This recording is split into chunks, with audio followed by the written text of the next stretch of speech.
All right, let's jump right in. We all think we know Benjamin Franklin, right? The founding father, the diplomat, the guy on the $100 bill.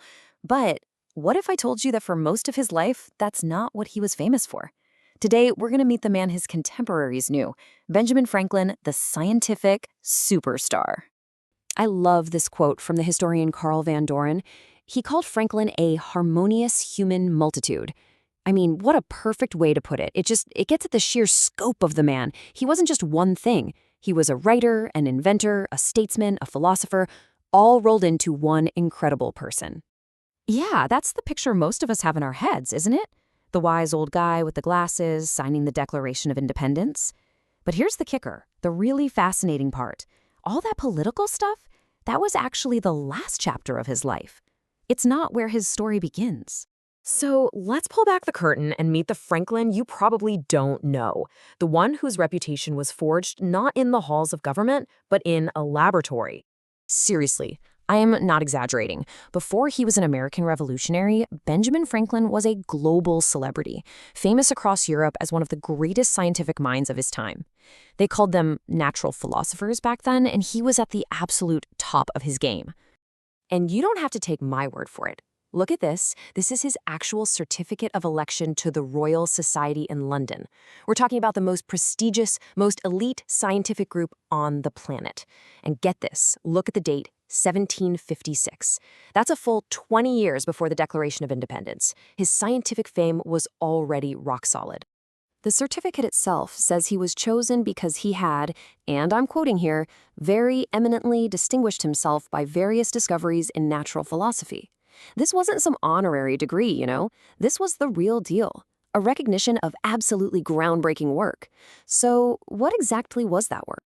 Well, it all centered around one of the most mysterious, powerful, and frankly, terrifying forces of nature they knew, electricity. And specifically, its most spectacular and deadly form, lightning.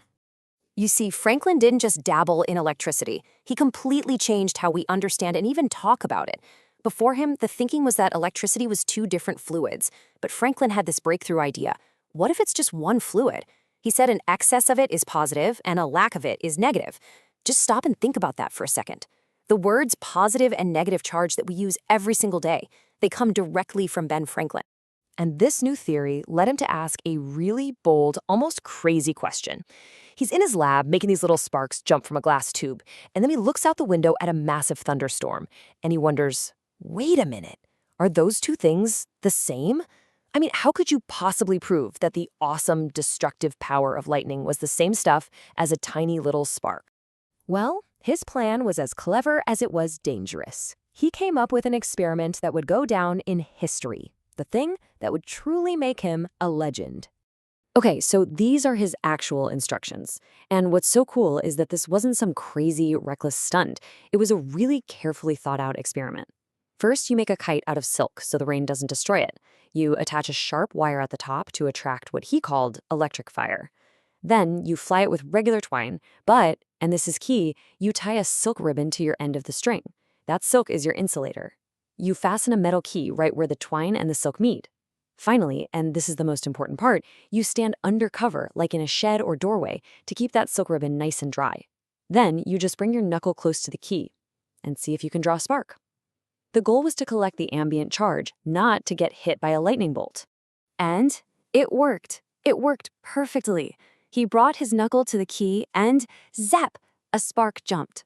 He proved it. For the very first time in human history, someone had demonstrated that lightning was just a massive form of electricity. The news of this discovery just exploded.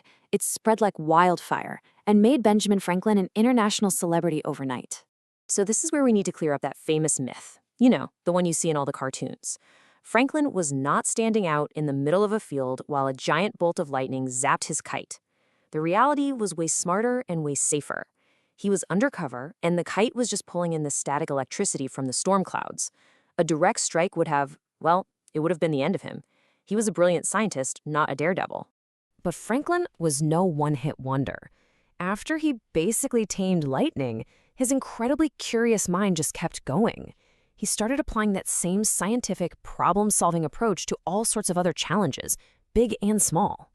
And this just shows you the incredible range of his brain. On the one hand, you've got the Franklin stove, a brilliant piece of practical engineering designed to heat homes more efficiently and with less wood, a real-world problem solver. And then on the other hand, a magic circle. It's this super complex mathematical puzzle he just made up for fun. It shows you how his mind could jump from the super practical to the purely theoretical, just like that.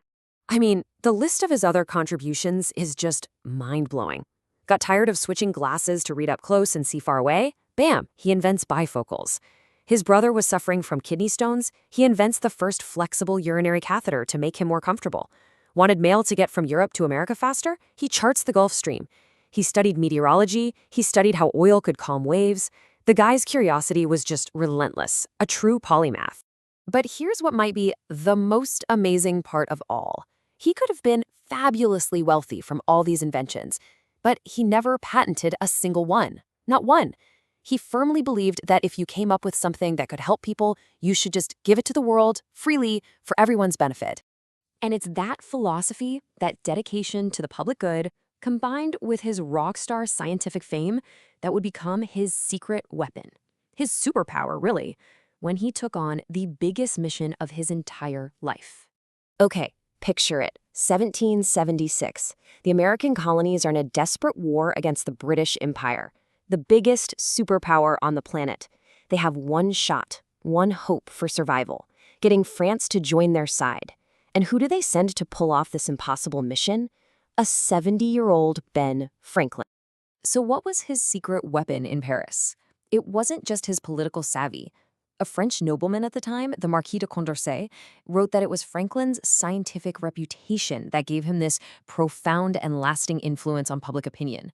Basically, his science fame was his golden ticket. When Franklin arrived in Paris, he wasn't just another colonial diplomat in a funny hat. He was the Benjamin Franklin, the man who tamed lightning. To the French, who were at the heart of the Enlightenment, he was a living legend, a symbol of reason and discovery. And that celebrity status, it got him into rooms and in front of people that no ordinary politician could ever reach. It was that influence that ultimately secured the French alliance and won the American Revolution. So, when you step back and look at his whole life, you start to see this incredible legacy, one that's so much bigger and more connected than just founding father. For Franklin, you really couldn't separate the scientist from the citizen. They were the same thing. The way he thought as a scientist, observe a problem, come up with a theory, test it, and then apply the solution, that's exactly what made him such a great statesman and diplomat. His scientific mind made his public service better, and his desire to help people gave his science a real purpose. He once summed up his entire philosophy by asking himself a question: what is serving God? His answer was simple: it is doing good to man. And really, his life is a challenge to all of us. It makes you think, doesn't it? In our own lives, with the knowledge and curiosity we all have, how can we follow his example and use what we know to do some good in the world?